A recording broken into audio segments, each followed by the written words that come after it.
Part में आपने पढ़ा था अर्ली कैलकुलेटिंग डिवाइस है जिसमें कि abacus, Napier's bone, Pascaline calculator वगैरह वगैरह आपने पढ़ा था। अब इस पार्ट में हम पढ़ेंगे मॉडर्न एज कैलकुलेटिंग मशीन्स, यानी कि मॉडर्न एज की कैलकुलेटिंग मशीन्स जिनके बेस पे जो हमारे आज के कंप्यूटर है वो बने हुए हैं। तो इस लिस्ट में सबसे पहला जो आता है डिवाइस वो है डिफरेंस इंजन। इन 1822 यानी कि 1822 में चार्ल्स बेबेज ने डिफरेंस इंजन नाम का एक डिवाइस इन्वेंट किया जो कि ब्रास रॉड और गियर से मिलकर बना हुआ था।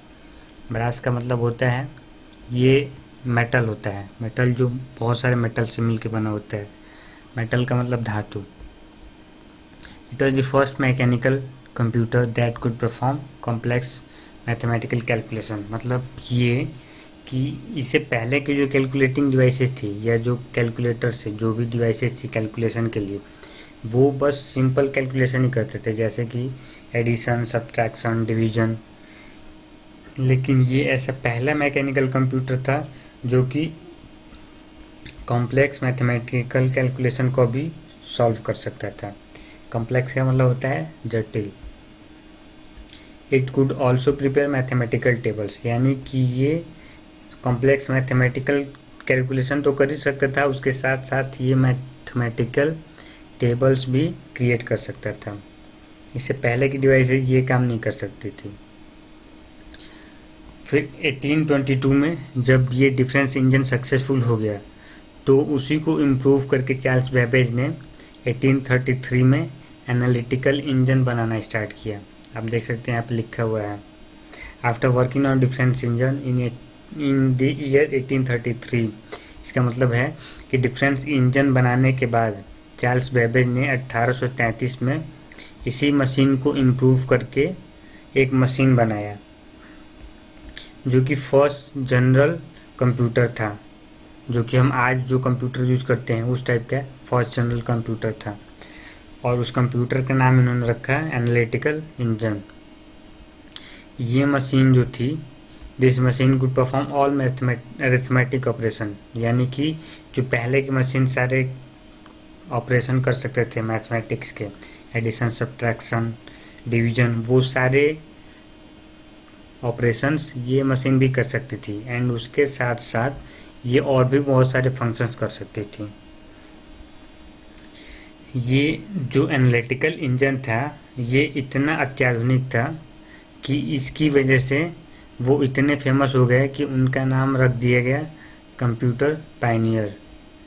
इस नाम से जो चार्ल्स बेबेज है कंप्यूटर पायनियर नाम से फेमस हुए वो। दिस डिवाइस यहाँ पे देख सकते हैं, this device made him famous as computer pioneer. इस डिवाइस की वजह से वो कंप्यूटर पायनियर के नाम से मशहूर हो गया। He was not able to complete the model of analytical engine during his lifetime, यानी कि जब तक वो जिंदा थे तब तक वो इस मशीन के पूरे काम को ख़त्म नहीं कर पाए। तो उनके आगे जो उनके कलीग्स थे, यानी कि जो उनके साथ काम करते थे, उन्होंने इस कंप्यूटर को, इस एनालिटिकल इंजन को 1871 में उनकी मृत्यु के बाद कंप्लीट किया। जब वो मर गए थे उनके बाद इसको कंप्लीट किया गया 1871 में।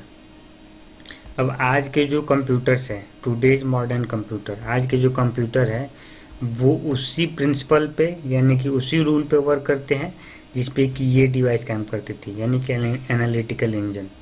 ठीक है। और ये बनाया किसने था? तो चार्ल्स बेबेज ने बनाया था। तो इसकी वजह से चार्ल्स बेबेज को फादर ऑफ मॉडर्न कंप्यूटर कहा जाता है।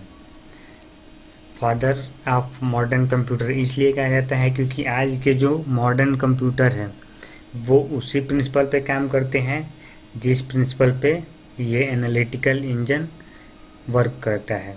और एनालिटिकल इंजन का इन्वेंशन चार्ल्स बेबेज ने किया था, इसलिए चार्ल्स बेबेज को फादर ऑफ मॉडर्न कंप्यूटर कहा जाता है।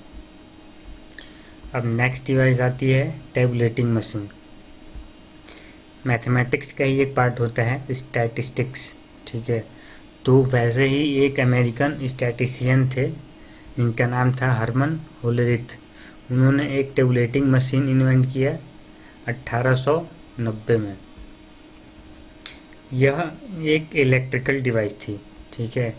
ये जो मशीन है ये टेबलेटिंग मशीन, तो ये इलेक्ट्रिकल डिवाइस यानी कि इलेक्ट्रिसिटी से रन करती थी। ये डेटा को रीड कर सकती थी, यानी कि जो भी हम डेटा इसको देते हैं स्टैटिस्टिक्स का, वो इसको रीड करते हैं। वो ये मशीन उस डेटा को रीड कर सकता था, फिर उस पर प्रोसेस कर सकता था, यानी कि जो भी उस पर ऑपरेशन करना है वो, और उसके बाद प्रोसेस करने के बाद बिल्कुल एक्यूरेट का मतलब होता है सही रिजल्ट देता था ये मशीन।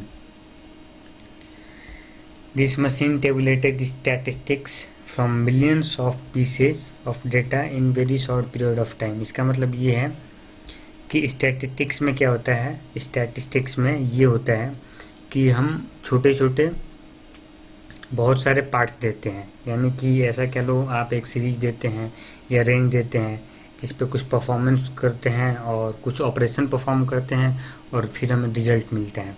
तो वैसे ही ये मिलियंस ऑफ पीसेज, यानी कि उस टाइप के डेटा के मिलियंस पीसेज को बहुत ही कम टाइम में प्रोसेस करके और सही रिजल्ट दे देता था, इसलिए ये मशीन बहुत ही फेमस हुई। ये मशीन इतनी पॉपुलर हुई कि होलेरिथ ने एक कंपनी ही स्टार्ट कर दिया, जो कि बाद में चल के IBM नाम से फेमस हुई वो कंपनी।